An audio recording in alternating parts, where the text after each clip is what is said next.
Go look up the word. You're very narcissistic, heady, high-minded. You know what the Bible says? Do not be high-minded, thinking more of yourself than you ought. In other words, don't gas yourself to the point where you think more of yourself than you should be thinking. Like you're some grand God. Then why are you killing each other if you're so grand? If you're so grand, why you ain't got your own community? If you're so grand, why we still in the ghetto? If you're so grand, why have you not made any real significant progress? Except for rich black people being more richer. Same principle. The rich becoming richer. These black rich people are becoming richer. Not you. Same principle. Everybody love to say the rich are becoming richer, but they don't differentiate. And you need to sometimes. It gives you good understanding. And black people that are rich are only becoming richer, and black people that are poor are only becoming poor. Let me say that again. Black people that are rich are becoming richer. Black poor people are becoming poorer. Doesn't affect you, in other words, their richness. You look at it and you get inspired, but you're still broke. They telling you your dreams can come true, but everybody can't be no rapper. Everybody can't be no singer or no actor or no actress. So where's the rest of the community gonna go? What the rest of the community supposed to do? And that's what I'm saying. They have made no plans for the overall community and nation of the African American community to be prosperous and safe and healthy. You show me what a plan at. Because if you think everybody's going to go the route of sports and movies and rapping, then you're living in a dream world. What about the old women who don't, the aunties? What they supposed to do? Try to be a rapper? No, I'm keeping 100, man. So there has to be a system for people that are not trying to pursue a vocation of being famous, because that's the only thing that people talk about. You need to have an average system, a system for average people outside of big vocations for everyone to live well and decent. I'm going to say that again. You need to have a system that is outside of vocations of being famous for the overall community to live decently, not in poverty. Middle class, basically. The equivalent of middle class. So, man, the truth is, man, you're not being 100 because you got a career to keep. That's why you're not being 100. And if it ain't that, you got people that you know you want to love you, and some of y'all ain't saying the truth because you scared of rejection. You scared they don't love you no more. They don't love you anyway. Newsflash: Americans don't love other Americans anyway. Real love? Where the real love coming from? There's only love when you do what people want you to do. They only loving you when you're doing what they want you to do. In any form or fashion, however it is, it's always you doing what they want you to do in order for you to receive love. That's Americans, period. So I don't want to hear this, love and unity. Where's that? When you got killing every day, when you got killing every week. I'm too smart to fall to that foolishness, to think like that. I'm too smart for that. You sit up and talk about some movement or something. It's a fallen world. We almost at the end totally. The only hope is that this country makes its wrong, that its rights. It makes right its wrongs by the right people, not by who you choose. By the right people, you need to make your wrongs right. That's the first thing you can do. You see people that you know are of God, that you know you play games with, then you better get a package.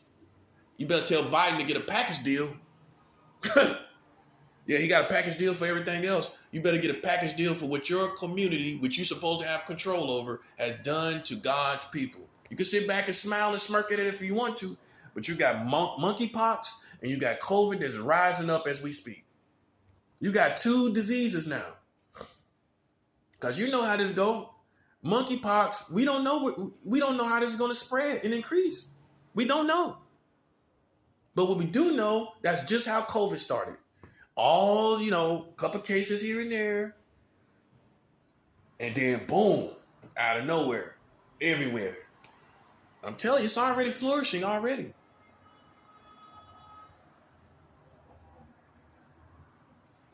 And then you think you're still playing a game that you're not playing. You're not playing no game. That's one-sided. That's one-sided. That's a one-sided, foolish game that is bringing premature judgments on America. You ain't playing no game. And what grown man want to play a game anyway? Yeah, what grown man want to participate in a game? A loser. That's who wants to participate in the game. A loser that has no life. That's who wants to participate in games. A winner is too busy playing the game of life.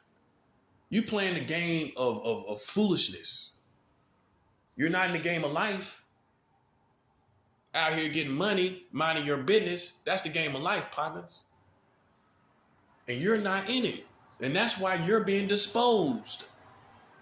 That's why you're being disposed of. The universe sees no need to have you here. Yeah, you can't fool the universe. It's real. And you can't fool it. You can't get under the radar. You will be detected as foolishness and disposed as foolishness. Because if you look at all the people that shouldn't have died, and then look at you, they wasn't supposed to die, and they still died. You supposed to die. And that's why you're dying. That's why it's happening the rate it's happening. And if people took seriously spirituality long ago in this country, if they took it a little more seriously, then we wouldn't be in the shape that we in now. Now you have to respect the spiritual world. Now you have to respect the spiritual kingdom. It ain't a choice. You're going to respect God's kingdom or perish. I don't care who you are. I'll tell anybody. The CIA, FBI, if you don't respect God's kingdom, you're going to perish. You're going to perish. You get to decide. You can decide where you want to go. That's your decision. Just like you have free will. You want to go to heaven, you want to go to hell, but you're leaving here. You're leaving here disrespecting God's kingdom. It ain't nothing you can do. I can leave this country and you still gonna get it. It don't matter if I'm here or not. You still gonna get it the same way, if not worse. Like it matters what happens with me. I don't flatter myself like that. You, sirs, have offended the kingdom of God, and it's out of my hands. I'm gonna tell you just now. So for all these people that's hyping you up, telling you all this crazy stuff, it's in God's hands, and you have offended God's kingdom. And God is on. It has His own thoughts, and He's gonna do what He wants to do. I can't change that for you. You went too far.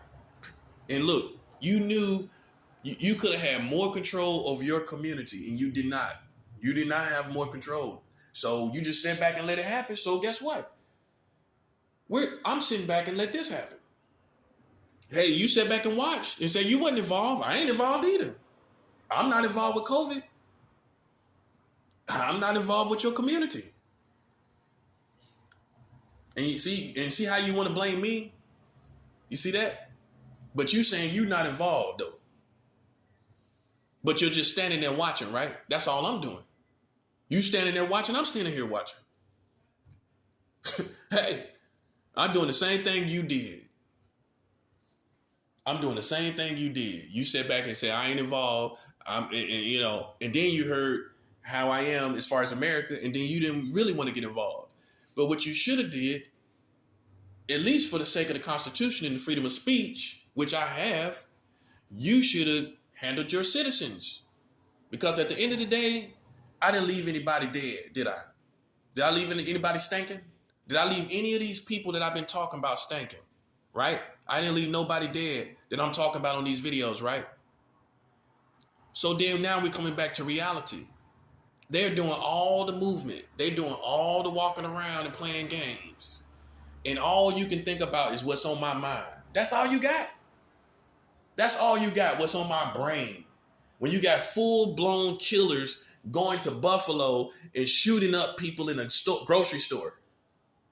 And you worried about what's on somebody's brain. You see how ridiculous you are? You see how stupid you look? You look stupid. Sitting up worrying about somebody racist. You needed to be worried about these white militias that's killing you.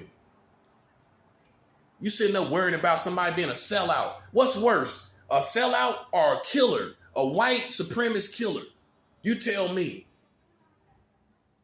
Any day of the week, a white supremacist killer killing you is worse than anybody you think is a sellout, anybody you think that hates you, anybody you think that don't like you. And you don't face him. You have not faced your real enemy. And I'm going to tell you just like you need to hear it. Black people, you have not faced your real enemy. That boy like that right there, that's your real enemy. That's somebody that take you out of here. And did do so. That's your enemy. Just in case, and see, the universe has a way of working that out. Because you made all these other people your enemies. All these people you think are sellouts. All these people on TV that you physically cannot even connect with. Your real enemy is these white militias that's armed, that's ready to kill you, that has philosophy and principles against you. And you've always been waiting for some black sellout that's going to be some sellout leader. It don't need to be one. You killing each other, and there's racist militias. And just like any other American, you have fallen to Americans' perspective. You choose convenient enemies, and you don't choose your biggest enemies. All Americans do it. White Americans, any Americans, they always choose their most convenient enemy. I have never seen in my lifetime any group, collectively speaking, that fights their greatest adversary effectively and with all their heart. White people ain't fighting their greatest enemy.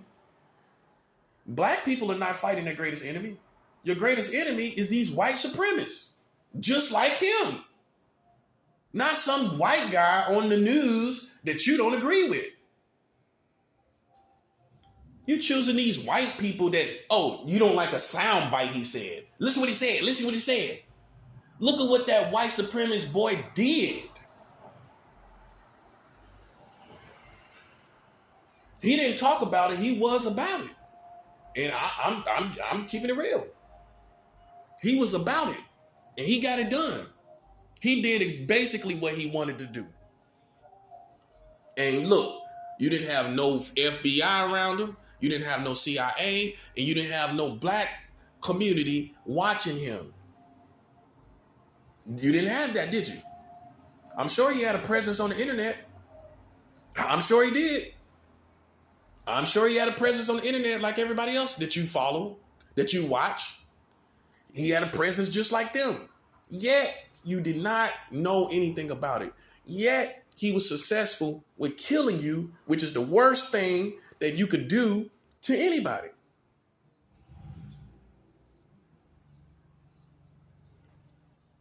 Yeah. I'm disgusted when black people sit up and talk about, that person said the N-word. What's worse, the N-word or SKS going into a grocery store? The N-word or SKS? The N-word or AK-47? I'm trying to understand. I'm really trying to understand. Because people could say what they want to say, long as they don't touch me. When you touch me, it's a whole different situation. And you should be grown enough, and you've heard this a million times yourself. Long as you don't put your hands on me, you can say whatever you want to say. But you don't apply that to the white man. He say something about you, you ready to catch a charge and throw your life away, and he's still ignorant. He's still gonna be the man he is. And that's another thing you need to know. I keep telling you this. Everybody is not going to love you. When you can accept that, you have accepted the reality of life. Everybody ain't gonna love you. Everybody ain't gonna like you. And you can't pursue and play with everybody that does not like you. What you should be doing is fighting your worst enemy. Your worst enemy, if you in America, right here, not Russia, not China, your worst enemy is for you is white supremacists, specifically militias. Militias that are armed, ready to shoot you down. And I told you this.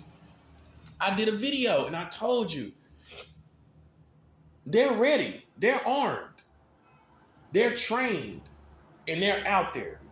And you think because the culture does not show you them, because this is white America after all, they're not going to, white people are not going to shame themselves as far as they really should. They're not going to expose themselves for who they really are for the sake of not bringing shame on their own people. They're not going to put it all out there like that. You have to read between the lines. All of you say you're good at reading between the lines, but you ain't good at reading between that line. The fact that they're not going to put the white American nation on TV for who they truly are. Let's put it like this. For the true reality of what they're doing in your country. They're not going to put themselves out there like that. Even the worst of them. They're not going to put their bad people out there. They're not going to put that bad image of themselves out there. But they make movies putting a bad image of you out there. I can't make it up.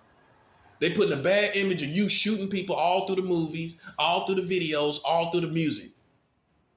Making people see you, especially from different countries, as monsters. Not thugs and gangsters, monsters. They make the white guy looks like a gangster. Hey, they make white gangster movies and make him look like a upstanding gangster. They make y'all look reckless and monstrous. You don't look like you're getting money. You look like you're just killing each other. They make the white guy look like a gangster that's sitting back like a fat cat getting money. They put you in a gangster movie. What you doing? I'm talking about real big gangster movies, not that little budget gangster. I'm talking about that.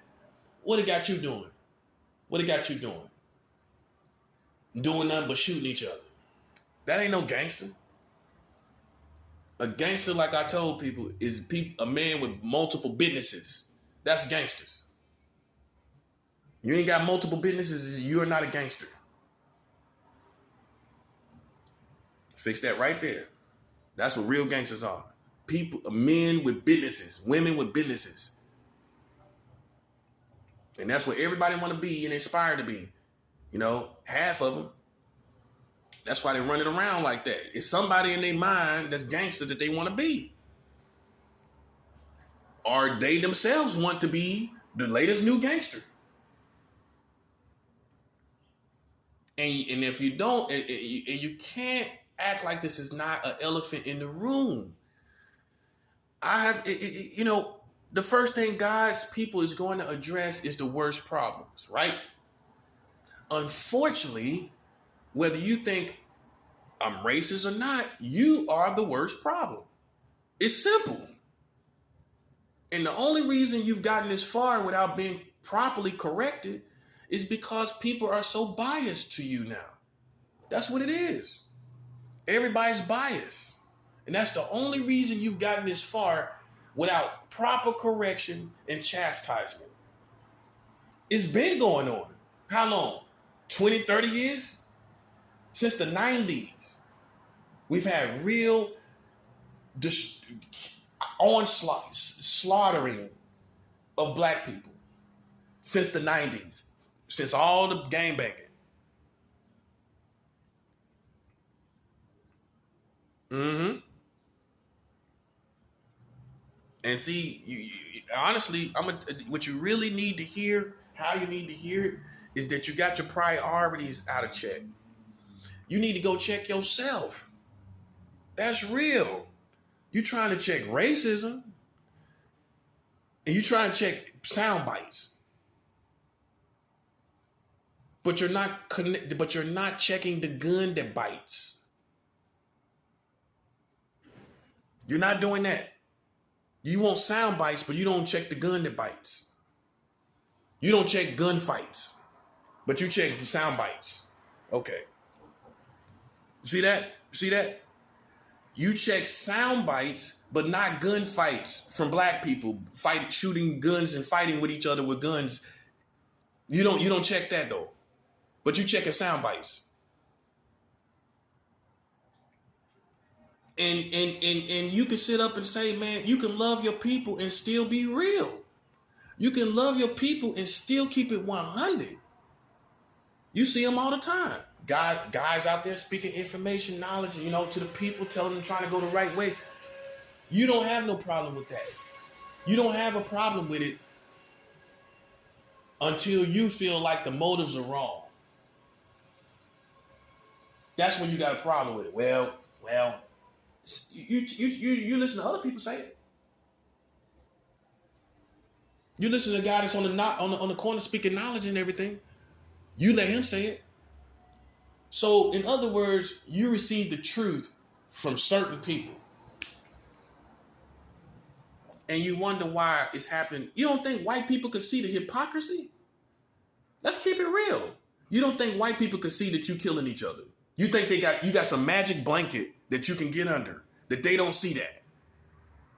Unfortunately, white people that have never lived in the ghetto, white people that don't even know slang, can easily see that you're killing each other.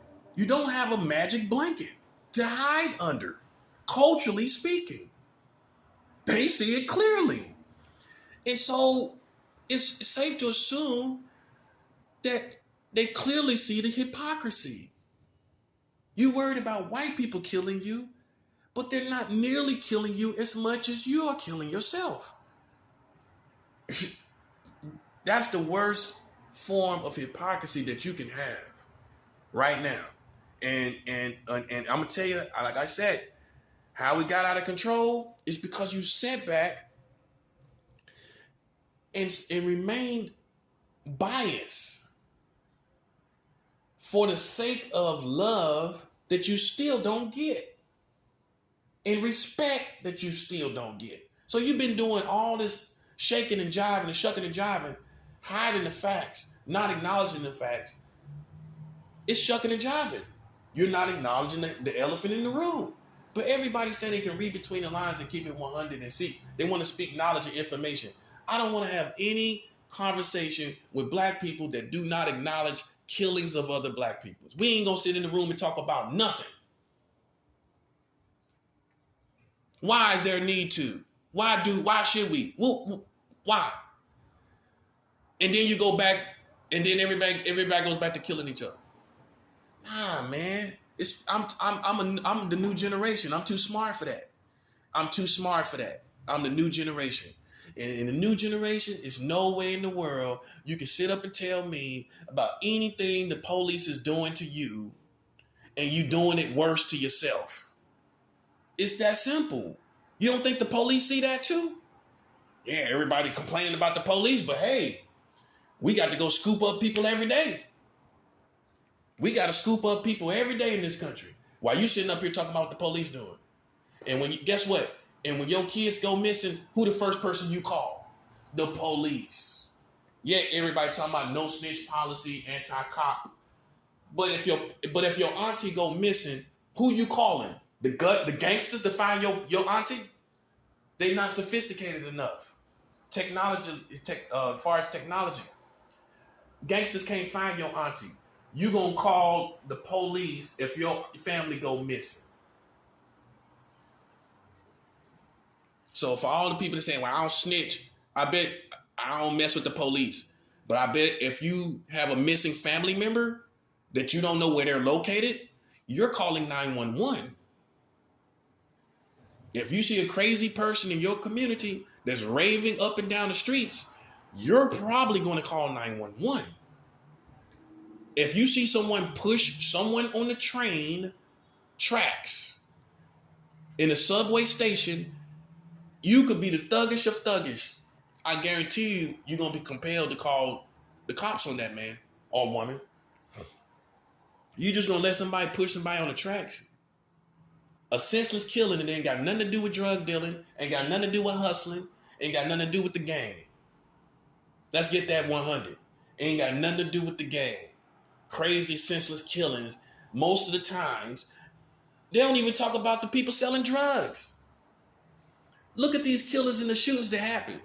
You don't never hear them say big drug kingpin shoots such and such, or rival gangs, or rival drugs, or drug deal going wrong, or rival drug gangs.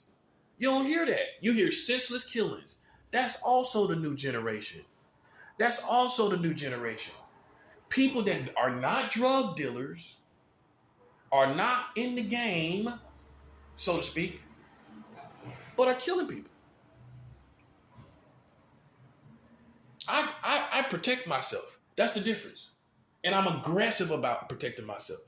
And you may put me in the same box as some of these senseless guys out here. I'm aggressive about protecting myself. I'm aggressive about protecting myself, check this part, with anybody. I don't care who it is. I protect myself when it comes to any person, anybody. Now you, on the other hand, some would assume that you target your own people. Anybody can get it with me. Black, white, Chinese, Asian, Mexican, Hispanic, Latino, anybody can get it. You, on the other hand, you targeting your own people. That's what I'm saying, man. Look, man, people have been biased for the sake of careers and for the sake of being rejected. Telling the truth is not going to get you killed. Not if God is on your side. You shouldn't fear that. You should not fear death. When you telling your people what's right, when you telling the truth, you should not be fear. You should not fear death. So ain't nothing nobody can say. A system that I would be dangerous to needs to fall anyway. If the truth produces a danger for a system, it's an indication that has to die. And that whole danger to the system, it doesn't apply no more. You play with God's people and your system is going to be gone. You play with me specifically and your system you ain't going to have a system at all. I've already made myself clear. Have I not? Have I not made myself clear? Have I not made myself clear? I think I have. So I think what I'm dealing with is arrogant people that are not accepting reality when the facts and the numbers is in, and they are dying for playing with me. The results are in. We're not waiting for results anymore. Are we? Anybody waiting for results? Anybody waiting for results? The results are clear. So you can ride around for the sake of riding around, but you know, like I know, ain't nobody touching me. I can't speak for these other leaders that were in your history because I don't know if they were Christians. I don't know. So some people say, well, if he died, he's going to die. Well, we don't know what they really were. We don't know. People say, well, if Malcolm X died, then you're going to die. Hey, To be real with you, me and Malcolm X don't even have the same religion. I'm just keeping 100. So that's number one. Then number two, MLK, Martin Luther King Jr., I think the greatest leader that was in the country ever. But however, he was cheating on his wife. Okay, so I don't know what his spiritual relationship was with God. When you're out here in the nation of America with a serious situation and you're having sex with another woman. See, what happened was Martin Luther King Jr. did not realize the seriousness of the war that he was in. So the devil knew, so the devil watched and waited, and when he started cheating and having sex and doing anything wrong, that devil was on him. Edgar Hoover, the head of the FBI at the time, Edgar Hoover, sent the tape to his wife, exposed the man. And to be real, the act of being with another woman has nothing to do with the freedom that blacks deserved in this country. So he didn't contradict himself as far as his real message, right? He wasn't talking about family, husbands and wives. That's what he was talking about. That would have been the contradiction. That would have been the contradiction if he was talking about family values, being a family man. Martin Luther King Jr. wasn't really talking about being a family man per se. So he really didn't contradict himself. However, though, Satan takes full advantage of you when you're that high. You know how high he was? In the sky. You know how high Martin Luther King Jr. was. He was way up there.